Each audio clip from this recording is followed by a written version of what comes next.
That's what I get for not measuring. Alright, so there's that.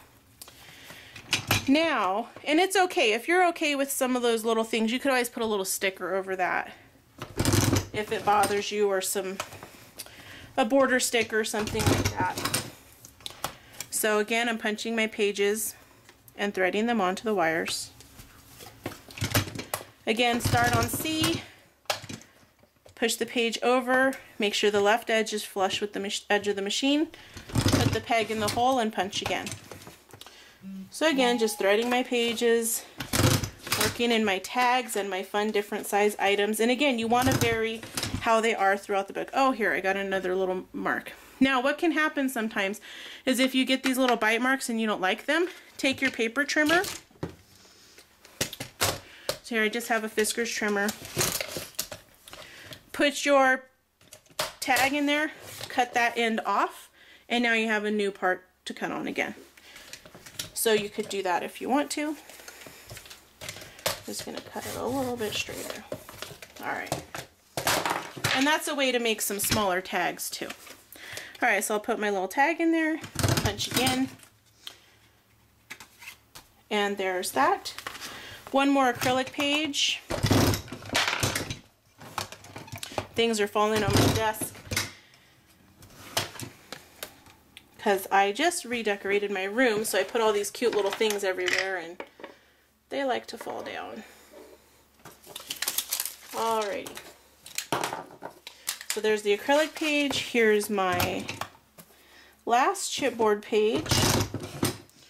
It's again a 6x6. Now the beauty of the bind-it-all is you can make your own custom books. You don't have to go with whatever the store said you had to buy. So it's nice because you can put as many pages as you need. Now here is my plastic page that goes in the back of the coverall. So again, I want to make sure that this part's going to be covered, so I don't want to put holes on there. And if you ever forget about punching this, you're going to punch it on the C setting. So this is a 6-inch piece of plastic. So I'm going to push my tab all the way back, one click forward to make sure it's on C, and punch. And then I'll slide it over and I will punch again. Okay, so once this is finished being punched, you're going to thread it onto your pages. So here I have my whole book with my wires, and now I need to close these wires up. So what I'm going to do is use these little plastic templates that come with the bind-it-all. If you happen to throw these away when you got your bind-it-all, just contact the company. So I'm using 1-inch wire, so I'm going to find the O-wire template that matches the 1-inch wire. Now if I got this as a kit and somebody had shipped it to me, or maybe I bought the O-wire at Expo or something, and I just had like this loose wire floating around, I could also take it and match it up to the shape on the template, and then I could find out what size wire it was. So these do have an extra duty. The other thing is that you can use them to set this channel for closing your O-wires. So there's a bunch of stuff in here because I just used these for a CHA class. Alright, so you're going to loosen up the knob on the channel, and you're going to take this plastic tab and stick it in vertically. So you're going to stick it in so that it's like this, okay? Not like this, but like this. Alright, so I'm going to stick it in the channel, and I'm going to tighten up the knob just so that it will stand up on its own, but loose enough I can still remove it. Okay, you don't want it to be super tight where you can't pull it out. Alright, so loose, tight enough it stands up, loose enough I can remove it. Now, this isn't an exact science, so if you find that your wires close too much or too little, you will just adjust it.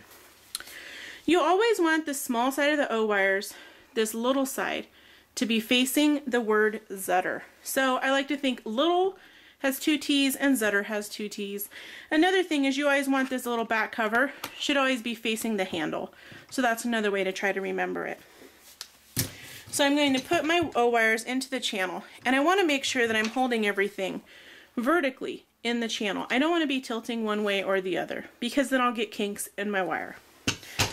So I'm holding this vertically in the channel. I have the small sides of my wire towards the word Zutter, and I'm just going to press down on the handle. Then I will slide it over and close the rest of the wires. Now my wires are closed pretty good. They're meeting up. You don't want them to be overlapping, and you don't want a big gap between the pages. So now what I'll do is I'll take that plastic cover and I'll flip it around to the back. And now I have my book. The next step is to put this book back into the coverall. So I'm going to take the plastic sleeve and open it up from the book. And then I will just slide it into my coverall. So here you can kind of see I'm sliding it into the little pocket. Now, one thing on the coverall, sometimes this side of the pocket, it will catch a little bit. There's paper in there kind of folded under. So I like to push my hand underneath the plastic here to kind of help guide it all the way in. So now it's all the way in, and you also want to kind of turn your wire so that the seam is against the back here. This way all your pages can turn easily. So there it is, my coverall album. Really quick, super custom, lots of fun, different size pages that I can now decorate.